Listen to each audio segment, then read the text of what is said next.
नमस्कार विद्यार्थी मित्रांनो, विदर्भ आयस अकॅडमीच्या या ऑनलाईन प्लॅटफॉर्मवर तुम्हा सर्वांचं स्वागत आहे। बघा, आपल्याला GS3 मध्ये एक सब्जेक्ट दिलेला आहे, पर्यावरण व परिस्थितिकी म्हणजे एन्व्हायरमेंट अँड इकोलॉजी। आणि बरेचदा आपल्याला पेपरमध्ये देखील म्हणजे प्रिलिमचा असो किंवा मेन्सचा असो असे प्रश्न देखील विचारले जातात। मग आपल्याला बरेचदा कन्फ्यूज होते की पर्यावरण म्हणजे नेमकं काय आणि परिस्थितिकी म्हणजे नेमकं काय। हे दोन्ही ज्या संकल्पना आहेत त्या एकच आहेत का किंवा हे वेगवेगळे आहेत किंवा हे काही वेगवेगळे विषय आहेत का। तर आजच्या या लेक्चरमध्ये आपण तेच जाणून घेणार आहे की यामध्ये बेसिक डिफरन्स हा कुठला आहे, पर्यावरण कशाला म्हणायचं असते आणि परिस्थितिकी कशाला म्हणायचं असते, आणि आपण जो अभ्यास करतो मग नेमका आपण अभ्यास कशाचा करतो, पर्यावरणाचा की परिस्थितिकीचा, हे आपण जाणून घेऊ। बघा, एक सिंपल आहे। बरेचदा आपण म्हणतो की पर्यावरण म्हणजे काय किंवा पर्यावरणाची व्याख्या आपण कशी द्यायला पाहिजे। तर अनेक विद्यार्थी जे असतात तर ते याला भूगोल सोबत फार कन्फ्यूज होतात की भूगोल म्हणजे काय किंवा मग पर्यावरण म्हणजे काय, किंवा आजूबाजूला जे आपल्याला दिसत आहेत, मग झाडं असणार, नदी असणार किंवा जमिनीचा जो भाग आहे, मग याला आपण पर्यावरण म्हणायचं का। मग हे पर्यावरण जर झालं तर मग भूगोल नेमकं काय आहे। तर आजच्या या लेक्चरमध्ये आपण हेच अशा बेसिक ज्या टर्म्स आहेत ह्याच आपण क्लिअर करणार आहोत की जेणेकरून आपल्याला आन्सर लिहिताना डिफिकल्टी येणार नाही। बघा, भूगोल आपण कशाला म्हणतो की कुठलाही मानव, म्हणजे अगदी साध्या सरळ भाषेत मी सांगते तुम्हाला।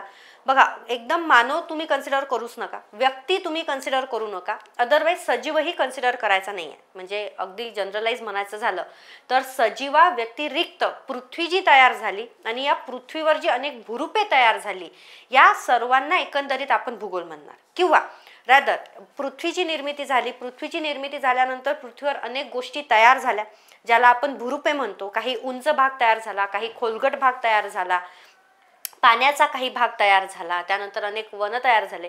तर हा जो एकंदरीत भाग आहे तर याचा अभ्यास करणारा जो सब्जेक्ट आहे त्याला भूगोल आपण म्हणतो। म्हणजे तो झाला भूगोल, दॅट इज जिओग्राफी। मग आता पर्यावरण कशाला म्हणायचं, मग जेव्हा ही पृथ्वी निर्माण झाली, मग पृथ्वी निर्माण झाल्यानंतर अशी परिस्थिती निर्माण झाली की त्यामध्ये एखादा सजीव जो आहे तो जन्म घेऊ शकतो आणि जन्म घेतल्यानंतरही तो तिथे दीर्घकाळ किंवा एका विशिष्ट कालावधीसाठी जगू शकतो, तो त्या परिस्थितीमध्ये तरुण राहू शकतो। अशा जी परिस्थिती आहे त्याला मग आपण म्हणतो पर्यावरण। तर सिंपल बघा, पर्यावरण कशाला म्हणायचं तर भूगोलचाच एक भाग झाला हा। जसं जर आपण विचार केला तर नॉर्मलाइज की भूगोलचाच एक भाग किंवा पृथ्वीवरचा असा घटक की ज्यामध्ये अशी परिस्थिती निर्माण झाली, अशी एक अनुकूल परिस्थिती निर्माण झाली की त्यामध्ये एखादा सजीव जन्माला येऊ शकतो आणि तो तेथे कुठल्याही अडचणींशिवाय राहू शकतो। म्हणजेच त्याला जीवन जगण्यासाठी ज्याही आवश्यक गोष्टी असतात त्या ठिकाणी उपलब्ध असतात। असा जो आजूबाजूचा क्षेत्र आहे किंवा परिसर आहे त्या परिसराला मग आपण पर्यावरण म्हणतो। मग आता मला सांगा, सिंपल सजीवांना जगण्यासाठी कोणत्या कोणत्या गोष्टी असतात। तर सजीवांना जगण्यासाठी जर आपण बेसिक बघितलं तर 3 महत्त्वाच्या गोष्टी असतात। एक म्हणजे आपल्याला जमीन पाहिजे आहे, आता सजीव म्हणते मी म्हणजे सगळे सजीव आले, त्यानंतर पाण्याचीही गरज असते आणि त्यानंतर हवेची देखील गरज असते। मग आता परत जर भूगोलमध्ये आपण बघितलं तर या तिन्ही घटकांना एक विशिष्ट असं संकल्पना समजल्या जाते किंवा एक विशिष्ट नावं दिली जातात। बघा, जो जमिनीचा भाग आहे तर त्याला आपण शिलावरण असं म्हणतो। शिल म्हणजे खडक आणि खडकांपासून तयार झालेला भाग, किंवा आपण ज्याला म्हणतो ना खडकांपासून मृदा तयार झालेली आहे, तर तो एकंदरीत जमिनीचा भाग।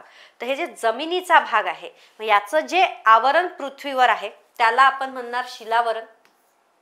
त्यानंतर याच शिलावरणावर म्हणजेच पृथ्वीच्या पृष्ठभागावर अनेक हवेचं एक आवरण तयार झालेलं आहे, अनेक वायूंचं असं आवरण तयार झालेलं आहे।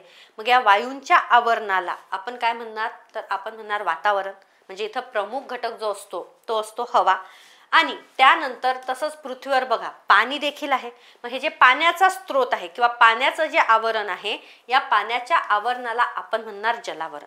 म्हणजेच पृथ्वीवर 3 घटक असतात बघा, शिलावरण, वातावरण आणि जलावरण। आता हे 3 घटक असे आहेत की या 3 घटकांपैकी केवळ एक घटक जर का उपलब्ध असेल किंवा 3 घटकांपैकी केवळ कुठलेही 2 घटक जर का तिथे उपलब्ध असेल तर त्या ठिकाणी सजीवांच्या निर्मितीसाठी अनुकूल अशी परिस्थिती बनत नाही। का बनत नाही, कारण सिंपल आहे की कुठल्याही सजीवाला जगण्यासाठी या 3ही गोष्टींची एकाच ठिकाणी एकाच वेळी गरज असते। म्हणजे सिंपल बघा, नुसतं हवा आहे आणि पाणी आहे तर सजीवांची निर्मिती होणार नाही, किंवा नुसतं हवा आहे आणि जमीन आहे, पाणी नाही आहे, तर अशा परिस्थितीमध्ये ही सजीवांची निर्मिती होणार नाही. तर अशा या 3 पैकी केवळ एक गोष्ट आहे किंवा 2 गोष्ट अवेलेबल आहे, उपलब्ध आहे, तर अशा परिस्थितीमध्ये सजीव जगू शकत नाही.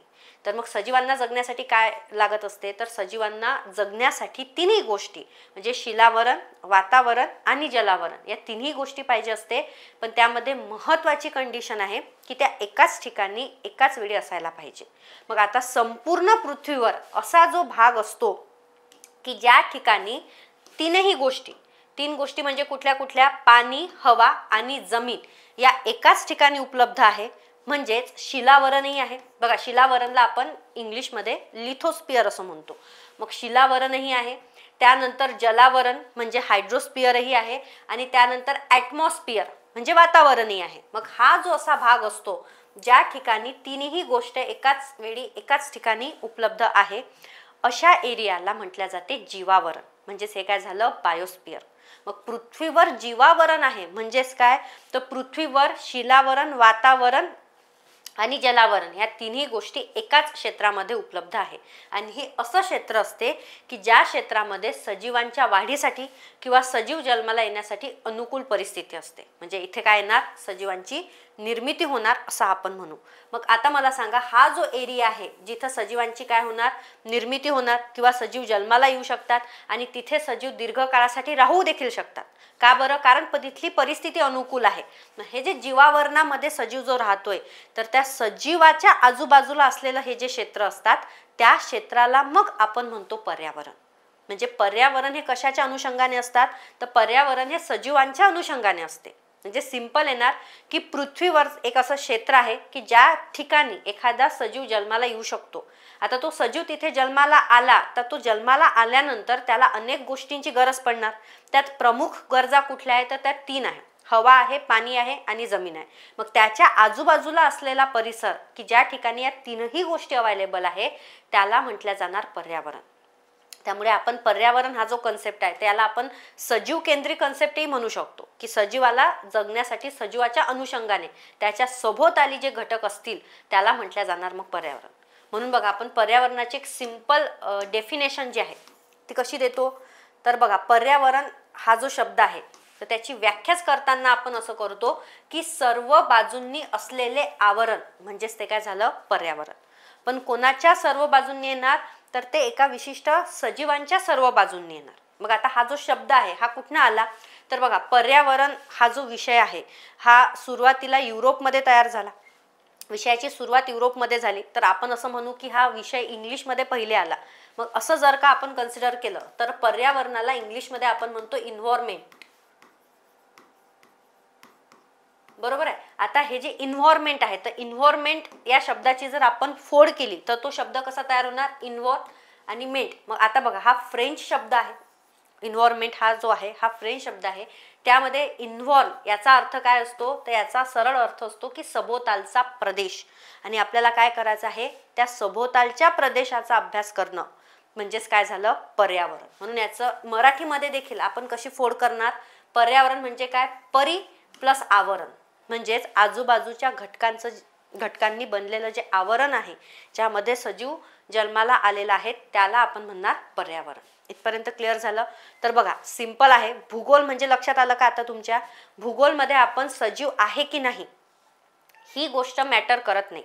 आपण सिंपल काय म्हणणार, पृथ्वीची निर्मिती झाली, वेगवेगळे भूरूपे तयार झाले आणि त्या सर्व गोष्टी आहेत, त्याचा तसाच जर आपण अभ्यास करतोय तर त्या विषयाला आपण म्हणणार भूगोल. पण त्यामध्ये जर का पाणी, हवा आणि जमीन या 3ही गोष्टी एकाच ठिकाणी उपलब्ध असतील आणि तिथे जर सजीव असेल तर मग मात्र आपण काय म्हणणार की सजीवांच्या सभोवताली मग जो प्रदेश आहे ते म्हणजे काय झालं, तर ते झालं त्याचं पर्यावरण. इथपर्यंत लक्षात आलं. मग आता मला सांगा, सजीवांच्या दृष्टीने जर आपण विचार केला तर सजीवाच्या सभोवतालचा प्रदेश म्हणजे पर्यावरण. मग सजीवांच्या सभोवताली काय काय असणार, तर त्याचं जर आपण वर्गीकरण केलं तर तिथे देखील 2 घटक येतात. मग पहिला घटक कोणता असणार, तर सजीवांच्याच आजूबाजूला असलेल्या पर्यावरणामध्ये आणखी दुसरे सजीव असणार म्हणजे सजीव घटक, आणि काही निर्जीव गोष्टी देखील त्यांच्या आजूबाजूला असणार. मग त्याला आपण काय म्हणणार, निर्जीव घटक. म्हणजे त्याला इंग्लिशमध्ये आपण बायोटिक आणि अबायोटिक कंपोनंट असं म्हणतो. मग सजीव घटकांमध्ये काय येणार तर बघा हे सिंपल आहे. यामध्ये वनस्पती, प्राणी, सूक्ष्मजीव म्हणजे सर्व संपूर्ण सजीव घटक येणार. आणि निर्जीव घटकमध्ये काय तर हवा, ऊन, वारा, तापमान या ज्या काही निर्जीव गोष्टी असतात या सर्व निर्जीव गोष्टी. आता हे सर्व सजीव घटक आणि निर्जीव घटक या सर्वांनी एकत्रित म्हणून काय तयार झालेलं असते तर पर्यावरण तयार झालेलं असते. आणि हे सर्व असे घटक असतात जे एखाद्या सजीवाला जगण्यासाठी आवश्यक असलेली परिस्थिती उपलब्ध करून देतात. हे सिंपल जी व्याख्या आहे ही आपण पर्यावरणाची देतो. तसंच बघा वेगवेगळ्या शास्त्रज्ञांनी दिलेलं जे वर्गीकरण आहे किंवा वेगवेगळ्या शास्त्रज्ञांनी दिलेल्या ज्या व्याख्या आहेत तर त्या व्याख्या देखील अशाच प्रकारे देतो आपण. म्हणून बघा इथे तुम्हाला व्याख्या दिलेली आहे, कारण बरेचदा आपल्याला पेपरमध्ये व्याख्या विचारतात. तर आपण पर्यावरणाची व्याख्या कशी करणार मग बघा कोणतेही सजीव निर्माण होणे, त्यानंतर वाढणे म्हणजेच ते तिथे टिकले पण पाहिजे, त्यानंतर त्यांचा नाश पावणे या नैसर्गिक क्रिया पूर्ण होण्यासाठी ज्या सभोवतालच्या घटकांची गरज असते त्याला एकंदरीत काय म्हणणार पर्यावरण. म्हणून हे कायम लक्षात ठेवायचं की पर्यावरण हा सजीवाच्या दृष्टिकोनातून किंवा सजीवाच्या अनुषंगाने असलेला विषय आहे.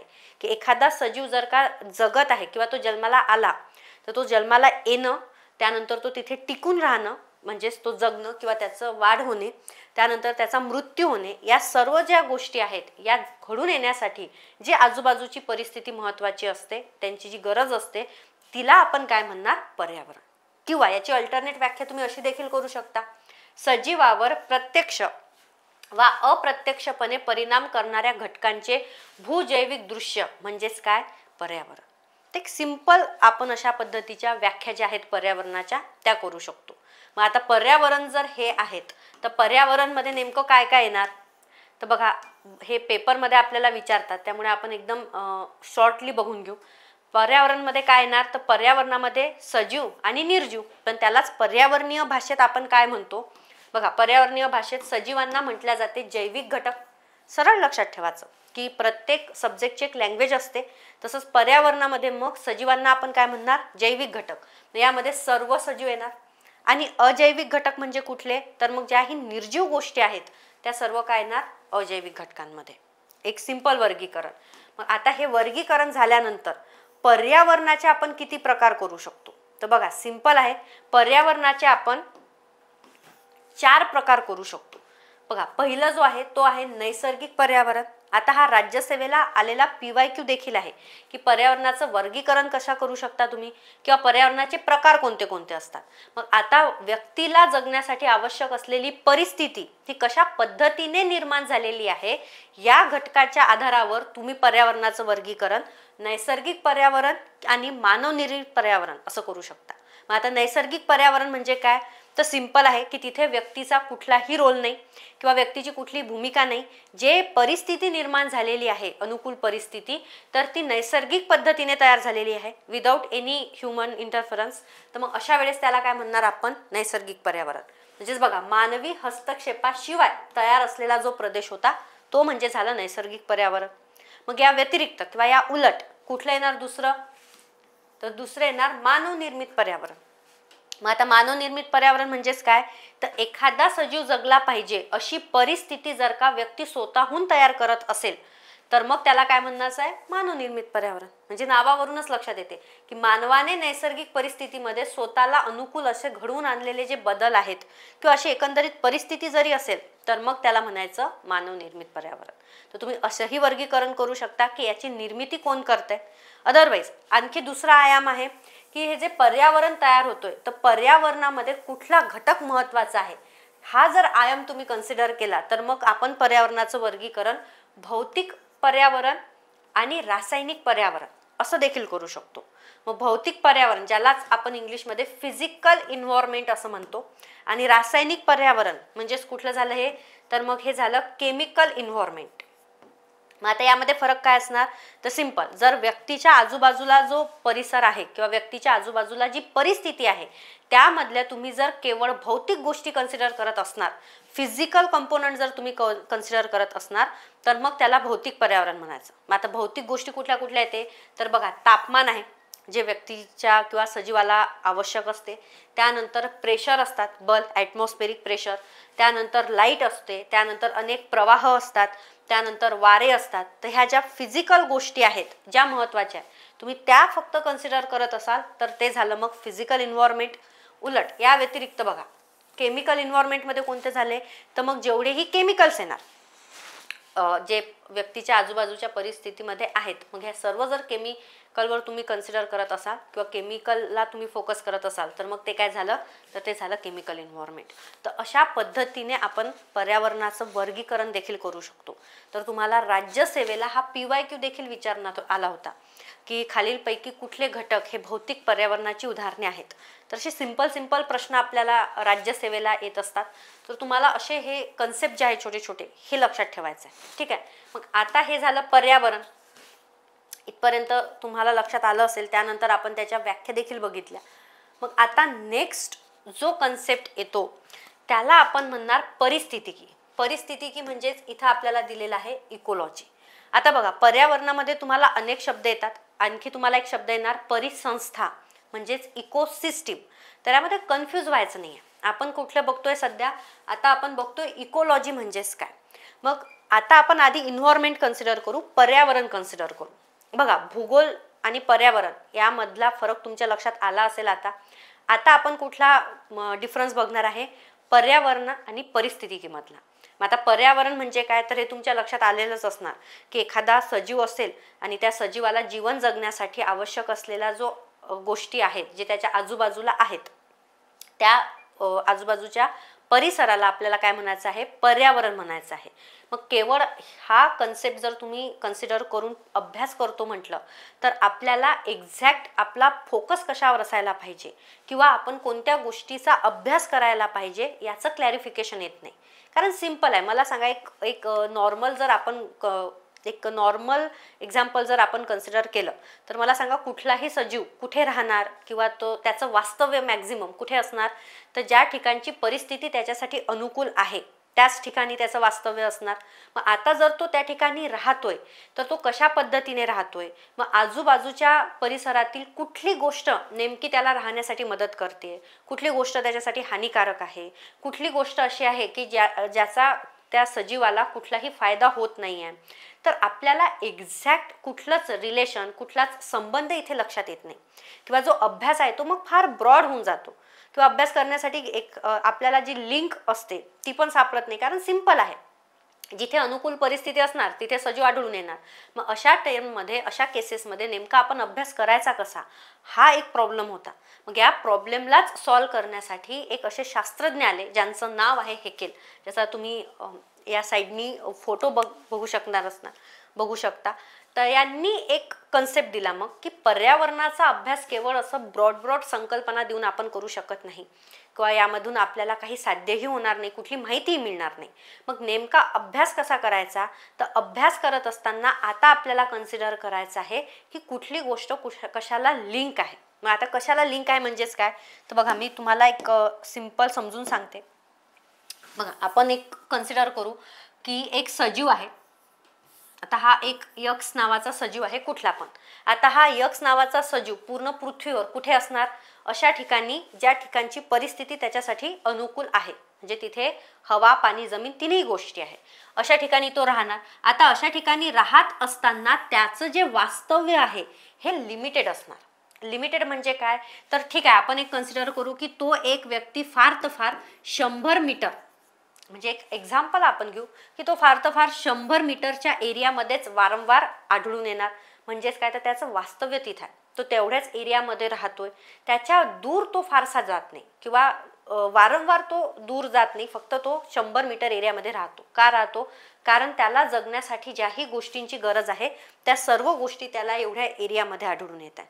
मग हा जो एरिया असतो जिथे एखादा सजीव राहतो, जी त्याची ॲक्च्युअल प्लेस असते, जिथे तो वारंवार आढळून येतो, त्याला पर्यावरणीय भाषेत म्हटल्या जाते मग अधिवास. म्हणजेच काय, तर हा झाला त्या व्यक्तीचा किंवा त्या सजीवांचा अधिवास की तो तिथे त्या एरियामध्ये असणार. मग आता जेव्हा एखादा सजीव त्या अधिवासामध्ये राहतोय तर या अधिवास जो आहे, म्हणजे हे जे क्षेत्र आहे जिथं तो राहतोय, तिथे दोन घटक असणार. आता एक असणार बायोटिक कंपोनंट आणि एक असणार अबायोटिक कंपोनंट. म्हणजेच काय, तर इथे इतरही काही सजीव गोष्टी असणार आणि सोबतच निर्जीव घटकही असणार. म्हणजे तिथे पाणी असणार, जमीन असणार, हवा असणार, हे घटक तर आहेच. पण सजीव म्हणजे कुठले, तर अनेक सूक्ष्मजीव असणार, कीटक असणार, प्राणी असणार, वनस्पती असणार. तर हेही गोष्टी या ठिकाणी असणार. मग आता हा जो अधिवास आहे, तर या अधिवासामध्ये असलेले हे सजीव आणि याच अधिवासामध्ये असलेले निर्जीव घटक, या घटकांचा या सजीवासोबत नेमका कसा संबंध आहे. म्हणजे कुठला इतर घटक, म्हणजे कुठलेही सजीव किंवा निर्जीव, कुठलेही घटक या सजीवावर जो आपण कन्सिडर केलेला आहे, तर या सजीवाशी एक्झॅक्टली कशा पद्धतीचे संबंध प्रस्थापित करत आहे. प्रत्यक्षपणे त्याला जगण्यासाठी मदत करत आहे का, किंवा अप्रत्यक्षपणे त्याला जगण्यासाठी मदत करत आहे. कोणत्या प्रकारचा फायदा सजीवाला होतोय, किंवा या अधिवासात काही घटक असे देखील असतील की जे या सजीवावर हानिकारक आहेत किंवा सजीवाला हानिकारक आहे, त्याचं नुकसान होतोय किंवा एक निगेटिव्ह इम्पॅक्ट त्याचा होतोय, असे देखील घटक असणार. तर ह्या सर्व गोष्टींचा जर आपण अभ्यास केला तर आपल्याला लक्षात येणार की एक्झॅक्ट कोणाचं रिलेशन कोणासोबत कसं आहे. म्हणजे कोणाचा डायरेक्ट कॉन्टॅक्ट आहे, कोणाचा इनडायरेक्ट कॉन्टॅक्ट आहे, कोणामुळे फायदा होतोय, कोणामुळे नुकसान होतोय, आणि एकंदरीत अशा परिस्थितीमध्ये हा सजीव इथे कसा राहतोय, म्हणजे कशा पद्धतीने तो जगतोय. तर याचा जर आपण अभ्यास केला तर मग मात्र आपल्याला पर्यावरणाचा एक्झॅक्ट अभ्यास होणार. आपल्याला पर्यावरणाबद्दल माहिती देखील मिळणार की या अधिवासामधले काही घटक असे आहे की ज्यांची भूमिका, ज्यांचा रोल असा असा होता, त्यामुळे या सजीवाला अशा पद्धतीने फायदा झालेला आहे. हा सजीव या घटकांवर अशा पद्धतीने डिपेंड आहे, अवलंबून आहे, किंवा इतर कुठले घटक सजीवांवर कशा पद्धतीने डिपेंड आहे, मग ते डायरेक्ट आहे का, इनडायरेक्ट आहे का, या सर्व गोष्टींचा अभ्यास करणं. म्हणजेच कशाचा अभ्यास करणं, तर सरळ सरळ एका शब्दात सांगायचं झालं तर त्याला आपण म्हणतो मग आंतरसंबंधांचा अभ्यास करणं. म्हणून बघा, तुम्हाला वारंवार एक शब्द येणार, इंटर रिलेशन. इंटर रिलेशन म्हणजेच काय, की जेव्हा एखादा सजीव एखाद्या अधिवासामध्ये राहतो किंवा जेव्हा एखादा सजीव त्याच्या पर्यावरणामध्ये राहत असतो, तर त्याच्या आजूबाजूला असलेल्या गोष्टींशी त्याचा डायरेक्टली किंवा इनडायरेक्टली आंतरसंबंध प्रस्थापित झालेला असतो. काही गोष्टी त्याला डायरेक्टली मदत करत असतात, काही गोष्टी त्याला इनडायरेक्टली मदत करत असतात. उलट काही गोष्टी त्याला डायरेक्टली नुकसानही देत असतात, काही गोष्टी इनडायरेक्टली हानिकारक असतात. तर या सर्व गोष्टींचा एकंदरीत जर आपण अभ्यास केला तर मग आपल्याला प्रॉपर एक नॉलेज मिळणार की पर्यावरणामध्ये कोणत्या ज्या गोष्टी आहेत, मग ते सजीव असो किंवा निर्जीव असो, तर त्या कशा पद्धतीची भूमिका बजावत असतात, मग त्यातले कोण कशा पद्धतीचे दुसऱ्यांवर परिणाम करत असतात, मग ते पॉझिटिव्ह आहे का, निगेटिव्ह आहे का, ही प्रॉपर नॉलेज आपल्याला मिळणार. आणि याचा अभ्यास जो करतो त्या शास्त्राला मग म्हटल्या जाते इकोलॉजी, म्हणजेच परिस्थितिकी. तर हा एक सिंपल डिफरन्स आहे जो मी तुम्हाला अगदी साध्या सरळ भाषेत सांगितला की पर्यावरण म्हणजे काय येणार, तर सिंपल एक व्यक्ती आहे, म्हणजे आपण सजीव कन्सिडर करतो, तर एक सजीव आहे आणि त्या सजीवाच्या आजूबाजूला जो परिसर आहे त्यामध्ये अनेक सजीव घटक असतील आणि निर्जीव घटक असतील. हेच जर तुम्ही कन्सिडर करतायत तर ते झालं पर्यावरण. ठीक आहे. पण आता हा एक आजूबाजूचा सभोवतालचा प्रदेश आहे, त्यामध्ये अनेक सजीव घटक आहेत, काही निर्जीव घटक आहे. पण हे असले तरी यांचा आणि व्यक्तीमध्ये काय संबंध आहे, कशा पद्धतीने कोण कोणाला फायदा करते, नुकसान करते, या संबंधांचा जेव्हा अभ्यास केला जातो आणि त्यावरून जी माहिती मिळवल्या जाते त्याला मग म्हटल्या जाते परिस्थितिकी. त्यामुळे आपल्याला जेव्हाही पर्यावरणाचा अभ्यास करायचा आहे तर केवळ पर्यावरणावर फोकस करून होत नाही, तर आपल्याला परिस्थितिकीचा अभ्यास करणं देखील महत्त्वाचं आहे. आणि म्हणूनच बघा, आपल्याला सिलेबसमध्ये देखील पर्यावरण व परिस्थितिकी असा टॉपिक दिलेला आहे. म्हणजे तुम्हाला दोनही आस्पेक्ट जे आहेत ते स्टडी करायचं आहे. तर मग आपण याची एक बेसिक माहिती बघून घेऊ. बघा, मग परिस्थितिकी हा शब्द कुठून आला, तर हा ग्रीक शब्द होता. मग आता जर इकोलॉजीची तुम्ही फोड केली, त्याचं काय येणार, ओकस हा एक शब्द होता. ओकस याचा अर्थ असतो निवास, आणि लोगोस याचा अर्थ काय असतो, अभ्यास करणं. तर मग सिंपली आपल्याला अभ्यास कशाचा करायचा आहे की जो निवास आहे, म्हणजे जो अधिवास आहे, आणि या अधिवासामध्ये असलेले जे आंतरसंबंध आहे यांचा अभ्यास करणं म्हणजेच काय झालं, परिस्थितिकी. आणि ही जी ब्रांच आहे पर्यावरणाची, ही ब्रांच सुरू करण्याचं किंवा ह्या अशा पद्धतीने अभ्यास केला गेला पाहिजे याचं थेरी देण्याचं श्रेय जे आहे ते सर्वात आधी अर्न्स्ट हेकल यांना जाते. आणि त्यामुळेच यांना परिस्थितिकीचे जनक असं देखील म्हटलं जाते. म्हणजे बघा आपल्याला पेपरमध्ये परत हे देखील बरेचदा विचारलेलं आहेत की परिस्थितिकीचे जनक कोणाला म्हटल्या जाते, who is the father of ecology. तर अर्न्स्ट हेकल यांना परिस्थितिकीचे जनक म्हटल्या जातात, कारण त्यांनी ही शाखा ओपन केलेली आहे. मग यांनी कुठली डेफिनेशन दिली परिस्थितिकीची, तर बघा हेकलच्या अकॉर्डिंग सजीवांच्या त्यांच्या सेंद्रिय म्हणजेच सजीवांच्या त्यांच्या सेंद्रिय आणि असेंद्रिय वातावरण या दोन्हीशी असणारा सर्वकष संबंध म्हणजे परिस्थितिकी होय. म्हणजे आता फक्त कोण कुठे राहतोय हे महत्वाचं नाही आहे, तर ज्या पद्धतीने आंतरसंबंध प्रस्थापित झालेले आहे ते देखील महत्वाचं आहे. तर त्यांचा अभ्यास म्हणजेच काय झालं, परिस्थितिकी. तर ही व्याख्या हेकल यांनी दिलेली आहे. पण त्यानंतरही बघा अनेक असे शास्त्रज्ञ आले की ज्यांनी मग यामध्ये रिसर्च केलं, आपलं कॉन्ट्रीब्युशन दिलं. मग त्यातले एक महत्वाचे आहे ते म्हणजे ओडम यांनी काय म्हटलं आहे बघा, निसर्गाच्या किंवा परिसंस्थेच्या संरचनेचा आणि कार्यांचा अभ्यास म्हणजे परिस्थितिकी होय. मग आता हे काय आहे, तर बघा हे थोडा आणखी डिटेलमध्ये जर आपण कन्सेप्ट बघितला तर मग आपल्याला लक्षात येणार की ठीक आहे, एखादा अधिवास आहे, या अधिवासामध्ये अनेक सजीव असणार, अनेक निर्जीव असणार. पण हे जे सजीव आणि निर्जीव त्या एकाच ठिकाणी राहत आहेत, तर त्यांची एक प्रॉपर सिस्टम असणार आणि त्या सिस्टममध्ये प्रत्येकाची एक विशिष्ट अशी भूमिका असणार. जसं मी तुम्हाला एक सिंपल सांगते बघा, इथे अनेक बघा इथे पाणी वाहत असणार, नदी असणार, त्यानंतर इथे अनेक वनस्पती असणार, इथे अनेक कीटक असणार, अनेक गोष्टी असणार, इथेच एखादा व्यक्ती पण आहे. मग असे संपूर्ण सजीव आणि निर्जीव घटक आहे. पण हे सजीव आणि निर्जीव घटक असले तरी त्यांनी ही एक सिस्टीम तयार केली आहे. आता या सिस्टीममध्ये वेगवेगळे डिपार्टमेंट्स आहे आणि डिपार्टमेंटच्या अकॉर्डिंग त्यांची भूमिका आहे, म्हणजे त्यांचा रोल आहे. आता ही भूमिका काय आहे, तर सिंपल आहे बघा. वनस्पतीचा रोल काय आहे, वनस्पतीची भूमिका काय आहे की ते अन्न तयार करणार. अन्न तयार केल्यानंतर जोही एखादा प्राणी असणार त्याची भूमिका काय आहे, तर तो प्राथमिक भक्षक असणार, तो वनस्पतीला खाणार. मग व्यक्ती काय करणार, व्यक्ती त्या प्राण्याला खाणार. मग अशा पद्धतीने बघा इथे अन्न साखळी तयार झाली. मग आता वनस्पतीला वाढीसाठी काय आवश्यक असते, तर जमीन आवश्यक असते, प्लस हे जे पाणी आहे हे पाणी देखील आवश्यक असते.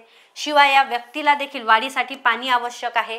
म्हणजे जर का आपण एक अधिवास कन्सिडर केला आणि त्या अधिवासामधील प्रत्येक व्यक्ती आणि प्रत्येक म्हणजे सजीव गोष्ट आणि निर्जीव घटक हे जर कन्सिडर केले तर आपल्या लक्षात येईल की त्यांची बिलकुल एक इंटरडिपेंडंट अशी सिस्टम आहे. त्या सिस्टमची अशी हायरार्की आहे. प्रत्येक घटक हा दुसऱ्या घटकावर डायरेक्टली किंवा इनडायरेक्टली डिपेंड आहे आणि त्यामुळेच त्यांचा एक आंतरसंबंध तयार झालेला आहे. मग असा जर सिस्टमॅटिकली आपण अभ्यास केला तरच आपण काय म्हणू की तो परिस्थितिकीचा अभ्यास झाला. असं कोणाचं म्हणणं होतं, तर असं ओडम यांचं म्हणणं होतं. म्हणजे सिंपल हेकल यांनी जो कन्सेप्ट दिला तर त्या कन्सेप्टमध्ये त्यांनी आणखी डिटेलमध्ये कॉन्ट्रीब्युशन दिलेलं आहे की आपण एक्झॅक्ट कशा पद्धतीने अभ्यास करू शकतो. आणि त्यामुळेच ओडम यांना आधुनिक परिस्थितिकीचे जनक असं देखील म्हटलं जाते.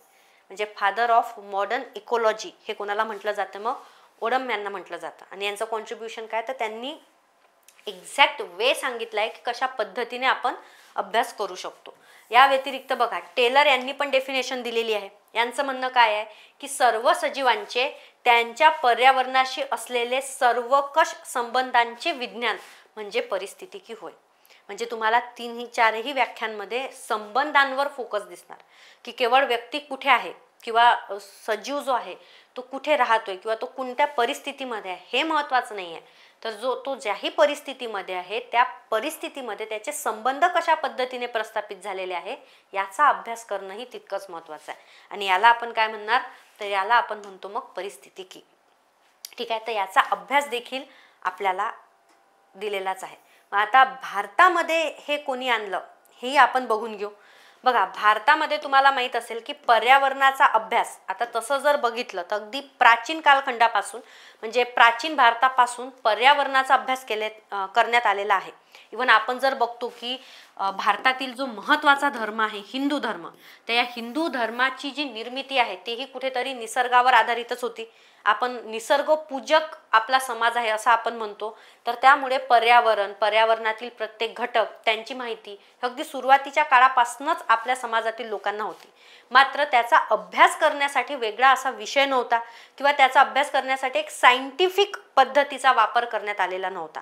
याची सुरुवात एक्झॅक्टली कधी झाली, तर बघा रामदेव मिश्रा हे जे व्यक्ती आहेत यांनी भारतामध्ये पर्यावरणाचा अभ्यास किंवा पर्यावरण ॲज अ सब्जेक्ट सुरू केलेला आहे, म्हणून याचं श्रेय देखील त्यांनाच जाते. किंवा यांना काय म्हणतो मग आपण, बघा, भारतीय परिस्थितिकीचे जनक, फादर ऑफ इंडियन इकोलॉजी, किंवा कधी कधी यांना फादर ऑफ इंडियन इन्व्हायरमेंट असं देखील म्हटलं जाते.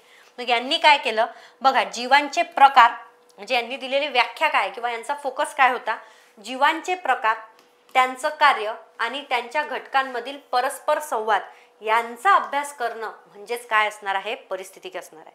म्हणजे सेमच तुम्हाला दिसून येणार, फक्त थोडंफार चेंज आहे की पर्यावरणामध्ये जेवढेही सजीव असतात तर त्या सजीवांचे संपूर्ण प्रकार, त्यानंतर मग सगळे जर इतके प्रकार आहेत मग त्यांचं कार्य कोणते कोणते आहे, त्यांची भूमिका कोणती कोणती आहे, तर ते कार्य आणि हे सर्व करत असताना त्यांच्यामध्ये निर्माण होणारा परस्पर संवाद. आता परस्पर संवाद म्हणजेच संबंध, यांचा अभ्यास जर आपण करत असेल तर त्याला आपण काय म्हणू शकतो, परिस्थितिकी. यांनी 1937 मध्ये बघा PhD पूर्ण केली फॉरेनमध्ये. त्यानंतर ते इंडियामध्ये आले. इंडियामध्ये आल्यानंतर त्यांनी बनारस हिंदू युनिव्हर्सिटीमध्ये डिपार्टमेंट ऑफ बॉटनी जॉईन केलं. तिथेच त्यांनी काम केलं. काम केल्यानंतर त्यांनी सतत एक गव्हर्नमेंटला रिक्वेस्ट करून किंवा त्यांनी कार्य करून एक गव्हर्नमेंटला म्हटलं की सरकारमध्ये एक डेडिकेटेड असं एक डिपार्टमेंट असायला पाहिजे की जे फक्त कशाबद्दलच्या योजना किंवा अभ्यास करणार, पर्यावरणासंबंधीच्या. कारण जेवढं महत्त्वाचं अर्थव्यवस्था आहे, राजकीय व्यवस्था आहे, तितकंच महत्त्वाचं पर्यावरण देखील आहे. त्यामुळे सरकारने पर्यावरणावर देखील तेवढंच लक्ष देण्यात सरकारने पर्यावरणावर देखील तेवढंच लक्ष देण्यात यावं अशी त्यांची एक मागणी होती. आणि त्यामुळेच बघा 1972 साली national committee for environmental planning and coordination नावाचं एक डिपार्टमेंट स्थापन करण्यात आलं. यांचं पूर्ण श्रेय कोणाला जाते, तर ते जाते रामदेव मिश्रांनी. आणि नंतर पुढे बघा आंतरराष्ट्रीय स्तरांवर किंवा जागतिक लेवलवर जेव्हा पर्यावरणाचं महत्त्व वाढलं, अनेक जागतिक पर्यावरणीय संस्था स्थापन झाल्या, अनेक प्रोटोकॉल साईन झाले, तेव्हा हे प्रोटोकॉल साईन केल्यानंतर अनेक देशांना सुचवण्यात आलं की तुमच्या देशामध्ये एक डेडिकेटेड मंत्रालयच असायला पाहिजे जे कशा संदर्भात निर्णय घेतील, पर्यावरण आणि पर्यावरणीय समस्यांवर निर्णय घेतील.